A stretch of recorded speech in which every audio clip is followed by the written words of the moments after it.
Hello friends, कैसे हैं आप सभी लोग। मैं रितिका आपका दिल से स्वागत करती हूँ मेरे चैनल पे। और आज का जो रीडिंग का टॉपिक है वो ये है कि करंट में आपके कौन से इनर चाइल्ड वुंड्स हैं जो सरफेस पर आ रहे हैं हीलिंग के लिए। आइए जानते हैं। तो ये रीडिंग जनरल है, कलेक्टिव है, टाइमलेस है। जब भी आपकी स्क्रीन पर पॉपअप हो तो ये हो सकता है आपकी उसी सिचुएशन से रेजोनेट करे।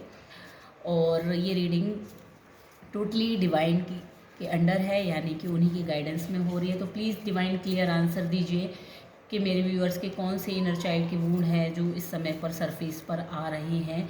प्लीज़ डिवाइन क्लियर आंसर दीजिए कि मेरे व्यूअर्स के कौन से ऐसे इनर चाइल्ड के वूंड हैं जो अभी सरफेस पर आ रहे हैं। Dear divine, please clear answer दीजिए कि मेरे व्यूअर्स के ऐसे कौन से इनर चाइल्ड के वूंड हैं जो अभी सरफेस पर आ रहे हैं। डियर डिवाइन, क्लियर आंसर दीजिए।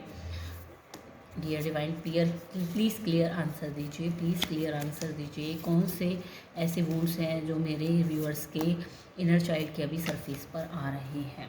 ओके, तो बॉटम से निकला है 7 ऑफ वॉन्ड्स। तो पहला कार्ड है क्वीन ऑफ पेंटिकल्स, दूसरा कार्ड है 8 ऑफ कप्स, तीसरा कार्ड है नाइट ऑफ वेंट्स, चौथा कार्ड है ace of wands and the hangman. ये एक मेजर कार्ड निकला है, मेजर अरकाना निकला हुआ है। हाँ, तो क्वीन ऑफ पेंटिकल्स हो सकता है कि आप के जो इनर चाइल्ड से निकल के आ रहा है। आप इस क्वीन को ध्यान से देखिए। ये क्वीन जो है एक लग्जरी में पली बड़ी है। एक अबंडेंट माइंडसेट है इसका। और इसके हाथ में आप देख रहे हैं कि एक पेंटिकल है। और आपका इनर चाइल्ड वुंड ये हो सकता है कि जिन जिन चीज़ों को, लग्जरीज़ को आप बचपन में पूरा करना चाहते थे, जो भी आपकी ख्वाहिशें थी, शायद वो आपकी पूरी तरह से पूरी ना हुई हो। अगर आप बहुत अबंडेंट माइंडसेट से जीना चाहते थे एक लाइफ स्टाइल को, शायद आपको उसके जस्ट अपोजिट मिला हो।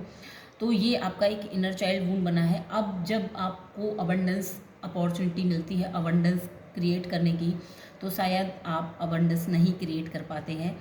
और ये कार्ड मुझे यही शो कर रहा है आपका कि बचपन में शायद बहुत सारी ऐसी डिज़ायर्स होंगी जो आपकी अधूरी रह गई होंगी। और अब जब उनको पूरा करने का या आप कंफर्ट जोन से बाहर निकलने का एक मौका मिलता है, एक गरीबी वाले माइंडसेट से बाहर निकलने का, तो शायद आप नहीं निकल पाते हैं। आपको लगता है कि उसी स्कार्सिटी में ही शायद रहना जो है आप डिज़र्व करते हैं। या फिर साथ में दूसरा इस कार्ड का पहलू मुझे ये बताता है कि इस आपका इनर चाइल्ड हो सकता है कि बहुत ही ज़्यादा अबंडेंट रहा हो, लेकिन अब इतना ज़्यादा आपके बोलने से पहले ही आपकी बहुत सारी ख्वाहिशें पूरी हो जाती हों। और अब जब आपको टेस्टिंग फेज़ में डाला जाता हो, आपसे कहा जाता हो कि हार्ड वर्क करो, जो भी चीज़ आपको पानी है वो मेहनत से पानी है, तो शायद कहीं ना कहीं आपको स्ट्रगल होती है अपने कंफर्ट जोन से निकलने की। देन यहाँ पर है 8 ऑफ कप्स। तो 8 ऑफ कप्स का मतलब है यहाँ पे आपका इनर चाइल्ड वुंड जो सरफेस पे आ रहा है वो ये है कि अपने ही इमोशंस से रन करना। ये लड़की यहाँ पे कप है, इसमें एक फायर जल रही है और ये इसको पीठ दिखा के भाग रही है। इसके पास अपॉर्चुनिटीज़ हैं, इमोशंस हैं। तो समटाइम्स आपके अंदर एक फियर होता है कि जो भी सामने से आ रहा होता है आप उसे एक्सेप्ट नहीं कर पाते हैं, क्योंकि डाउटफुल हमारे अंदर बहुत डाउट होता है कहीं हमारे साथ गलत तो नहीं हो जाएगा, या सही इंसान है या नहीं, कहीं चीट ना कर दे। लव के केस में, इमोशंस के केस में, नई अपॉर्चुनिटीज़ को ग्रैब करने के टाइम पे तो अपनी ही हार्ड वर्क यानी कि अपने ही इमोशंस से रन करना, ये बचपन में हमें बहुत लोगों का इनर चाइल्ड वुंड होता है।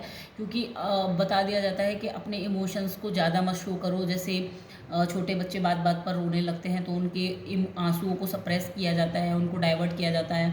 अगर वो गिर जाए, उन्हें चोट लग जाए, तो उन्हें खुल के अपना पेन एक्सप्रेस करने की इजाज़त नहीं दी जाती।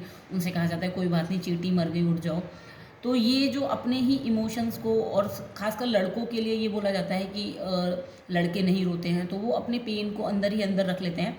और फीमेल्स के साथ भी बहुत ज़्यादा होता है कि उनसे कहा जाता है बहुत जगह पे ऐसा भी होता है कि बहुत सारी फीमेल्स के साथ बचपन में कुछ ऐसी चीज़ें हुई होती हैं जो वो सबको नहीं एक्सप्रेस कर सकती, बट अपनी मम्मी को या अपनी दादी वगैरह को या अपनी जो भी फीमेल हैं उनको शेयर करती हैं, तो उन्हें बोला जाता है कि नहीं, ये बातें किसी और को मत बताना। इस तरह की बहुत सारी वॉइसेस को सप्रेस कर दिया जाता है। तो ये बाहर जब सरफेस पे आता है जब हम बड़े हो जाते हैं तो ये वुंड इस तरह से आता है कि हम अपने ही इमोशंस को अपनी बॉडी में फील करने से डरने लगते हैं। हमें अगर कोई इंसान बहुत ज़्यादा अच्छा लगता है तो हमें लगता है कि नहीं, ये हमारी एक वीकनेस बन जाएगी, या समटाइम्स हम कोई फूड बहुत ज़्यादा पसंद करते हैं तो हमें लगता है कि नहीं, ये हमारी वीकनेस बन जाएगी। तो हम अपने अपने ही इमोशंस को एक्नॉलेज करना बंद कर देते हैं। तो इसका कहीं ना कहीं एक रीज़न होता है कि हमें बचपन में ही हमारे इमोशंस को सप्रेस करना सिखा दिया जाता है। देन तीसरा जो वूंड मुझे यहाँ पे नज़र आ रहा है वो ये है नाइट ऑफ विंड्स।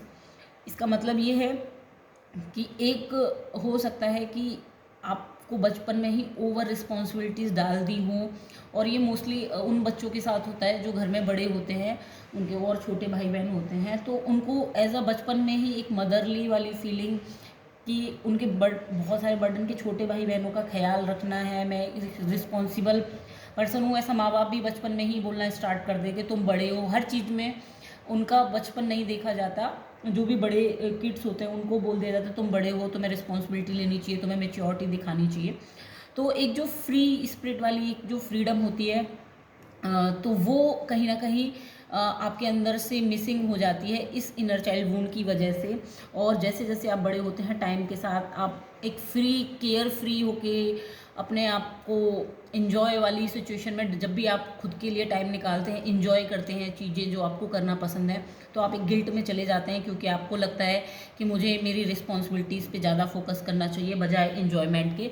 और इन्जॉयमेंट और हैप्पीनेस जो है आपको एक बर्डन की तरह लगने लगती है। यहाँ पे एक हॉर्स भी है जो आपको शायद एक न्यू बिगनिंग के लिए भी कई बार बोलता हो कि आप इन्जॉय करें, न्यू बिगनिंग लें, कहीं राइड पे जाएं, कहीं लंबा घूम कर आएँ। बट करंट में ऐसा होता होगा कि आपको लगता होगा कि मैं फैमिली के केज में ट्रैप्ड हूँ, रिस्पॉन्सिबिलिटी से केज में ट्रैप्ड हूँ।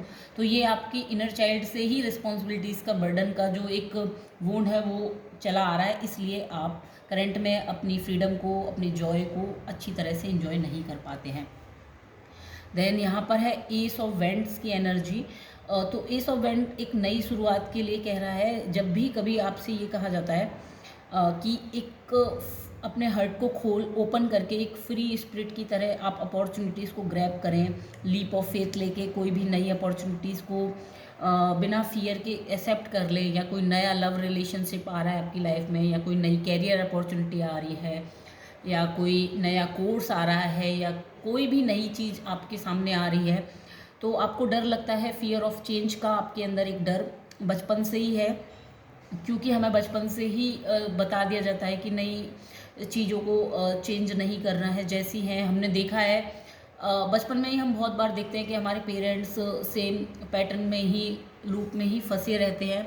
उनका वही रूटीन होता है, घर जो ऑफिस से फादर का जो नॉर्मली रूटीन होता है, ऑफिस जाना, घर आना, संडे को फैमिली के साथ टाइम देना, या फिर अपना क्रिकेट मैच वगैरह देखना है। मदर जो मोस्टली हाउस वाइफ्स होती थी, 90s की स्पेशली किड्स की बात कर रही हूँ, तो वहाँ पर मदर्स जो होती थी घर का काम करना और यही सब। अगर हम मदर को उस टाइम पे बोलते कि आप जो है आप अपनी क्रिएटिविटी पे फोकस करो, या फिर आप जॉब पे जाओ, तो शायद उनको जो एक फियर उत्पन्न हो जाता था उनके मन में, उनको देख कि हम कैसे कर पाएंगे, हमें घर, यही हमारी रिस्पॉन्सिबिलिटी, हमें घर में ही काम करना है।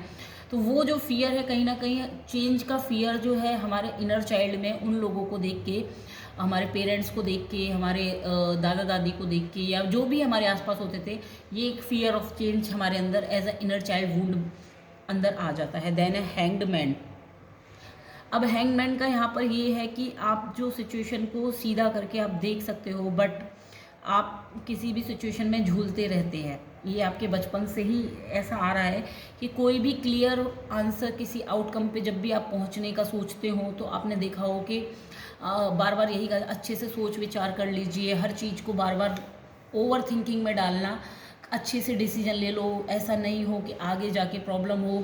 ऐसे हमें बचपन में बहुत बार बोला जाता था। जब भी हम किसी चीज़ के लिए जिद करें तो ये बोला जाता था कि ये चीज़ आपके लिए ज़रूरत नहीं है, तो आप इसको मत लें। एक आउटकम पे पहुंचना, ये शायद हम करंट में फेस करते हैं बहुत सारे लोग, और मेरे व्यूअर्स स्पेशली, पर्टिकुलर एक आउटकम पे पहुंचना, अपने लिए स्टैंड लेना, ये अभी नहीं हो पा रहा है। तो ये इसलिए नहीं हो पा रहा है क्योंकि कहीं ना कहीं ये आपने इनर चाइल्ड वुंड में सप्रेस हुआ है कि आप आगे बढ़ना चाहते हैं, एक्शन लेना चाहते हैं, चीज़ें करना चाहते हैं, बट आप जो है आप जो है उस पर एक्शन नहीं ले पाते हैं, एक पर्टिकुलर क्लैरिटी माइंड में नहीं आ पाते हैं, क्योंकि बचपन से ही आपने ऐसा देखा हुआ है कि जो भी आपके आसपास लोग हैं वो आपको कोई क्लैरिटी नहीं देते चीज़ों की। बचपन में माइंड बहुत सारे थॉट से भरा रहता है, नए नए क्वेश्चन से, कि ऐसा हुआ तो क्यों हुआ, ये हुआ तो क्यों हुआ। तो समटाइम्स पेरेंट्स जो हैं इन चीज़ों का जवाब नहीं देते और टाल देते हैं कि तुम बहुत सवाल पूछते हो। तो इस तरह से हम एक हैंग्ड पोजीशन में ही रह जाते हैं, अपने सवालों के जवाब ही नहीं मिलते हमें। तो ये जो सवालों के जवाब ना मिलने का सिलसिला है, जो हम कहते हैं कि डॉट्स कनेक्ट नहीं होती, तो ये बचपन से ही चला आता है, इसीलिए ये कार्ड यहाँ पे निकला है। और सबसे बड़ा जो मेजर कार्ड निकला है, तो सबसे बड़ी सिचुएशन यही होती है कि इन सारे वुंड्स की वजह से जो है आप हैंग्ड सिचुएशन में रहते हैं, एक पर्टिकुलर डायरेक्शन में जहाँ जाना चाहिए वहाँ नहीं जाना चाहिए। बॉटम से निकला था 7 ऑफ वॉन्ड्स। तो ये जो है ये आपका इनर चाइल्ड की पूरी समरी बताता है कि ये करंट में आपकी एक हैंग्डमैन सिचुएशन बना देता है, ये सारे चारों के चारों वुंड्स मिलके। एंड साथ में ये 7 ऑफ वुंड्स यानी कि अपने ही इनर पावर से इग्नोरेंस, ये आपका इनर चाइल्ड का सारे के सारे जो सरफेस पे आ रहे हैं, इससे करंट में आपकी ये सिचुएशन बन रही है कि आपके अंदर एक लाइट है, आपके पास अपॉर्चुनिटीज़ हैं, आपके पास ऑफर्स हैं, बट आप जो है आपके पास पैशन है, करेज है, कॉन्फिडेंस है, इंफॉर्मेशन है, इंट्यूशंस है, बट आप अपनी ही पावर से जो है क्या बोलते हैं उसको, अपने ही पावर से आप बिल्कुल ही विमुख है, शुद्ध हिंदी आ रही है बट चला लेना। तो अपने ही पावर्स को आप इग्नोर कर रहे हैं, आपके पास सारी की सारी चीज़ें सामने हैं, सारे ऑप्शंस हैं, सारे रास्ते हैं, आपको क्लैरिटी लेनी है, माइंड से एक डिसीजन लेना है। बट क्योंकि ये एक कार्ड इन चारों की वजह से, इन चारों वुंड्स की वजह से, क्योंकि आपकी सिचुएशन ऐसी बन जाती है, तो आप अपनी ऑथेंटिसिटी को क्लेम नहीं कर पा रहे हैं। चलिए अब हम ये जानते हैं कि इन सारे वुंड्स के पीछे का एक्चुअल रीज़न क्या है। क्या ऐसा ट्रुथ है जो आप एक्सेप्ट कर लेंगे तो आपके अंदर का जो इनर चाइल्ड वुंड है वो काफ़ी हद तक हील हो जाएंगे। प्लीज़ डिवाइन क्लियर आंसर दीजिए, प्लीज़ डिवाइन क्लियर आंसर दीजिए कि कौन सा ऐसा वुंड है मेरे व्यूअर्स का, जो कौन सा ऐसा ट्रुथ है जो एक्सेप्ट कर लेंगे तो ये सारे इनर चाइल्ड वुंड जो है क्लियर हो जाएंगे। बॉटम से निकला है what do you feel, and यहाँ पर आया है रिलीज एलिगेंसीज, यानी कि अब यहाँ पर इस कार्ड को आप ध्यान से देखिए तो ये एक लड़की बैठी हुई है नेकेड, इसके पास इसने इसकी बॉडी पे आप ध्यान से देखिए तो मधुमक्खी ही दिख रही है मुझे तो ये इसकी बॉडी पे बैठी हुई है और एक तरीके से इसका खून चूस रही हैं, जो मुझे समझ में आ रहा है। खून दिख नहीं रहा बट मधुमक्खियों का काम बेसिकली जो होता है वो ये होता है कि फूल से शहद को निकालना, तो वही ये यहाँ पर कर रही हैं कि आपके अंदर जो एक बहुत सारी जो एलिगेंसीज भरी हुई हैं, जो बचपन से ही आप एक कंडीशनिंग, एक नेगेटिव बिलीफ सिस्टम जो आपका है, वो सारी जो एनर्जीज आपके अंदर सक हुई हैं, स्टोर हुई हैं, तो वो एक सक करने का काम कर रही है। तो आपसे कहा जा रहा है कि करंट में आपको सबसे पहले ही रिलीज़ करना है, रिलीज़ करनी है हर वो एलिगेंसीज जो आपके इनर चाइल्ड वुंड्स के कारण बन रही है, चाहे वो क्वीन ऑफ पेंटिकल्स हो, चाहे वो 8 ऑफ कप्स हो, चाहे वो आपकी नाइट ऑफ वैंड्स हो, या चाहे आपकी एस ऑफ वैंड्स हो। यानी कि आपको रिलीज़ करनी है अपनी ही मैनिफेस्टेशन से डरना, आपको अवॉइड करना है, अपॉर्चुनिटीज़ को ग्रैब करना है, अपने इमोशंस को एक्नॉलेज करना है, अपने लिए जॉय, पीस, फ्रीडम फील करते हुए आपको जो है गिल्ट में नहीं जाना है, एंड न्यू अपॉर्चुनिटीज़ को आने से आपको नहीं घबराना है। जो आपको यहाँ पे एक जाला जाला सा दिख रहा है पूरा मकड़ी की तरह, जिसमें आप फंसे हुए अपने ही थॉट्स में, वहाँ से क्लियर होके इस लाइट को आपने करना है एम्ब्रेस, और इस हैंगमैन की सिचुएशन से बाहर निकलना है और अपने इनर पावर को, अथॉरिटी को क्लेम करना है। रिलीजिंग एलिगेंसीज का ये भी मतलब है आपको करंट में इन सारे जो भी लोगों की बातें, लोगों की कही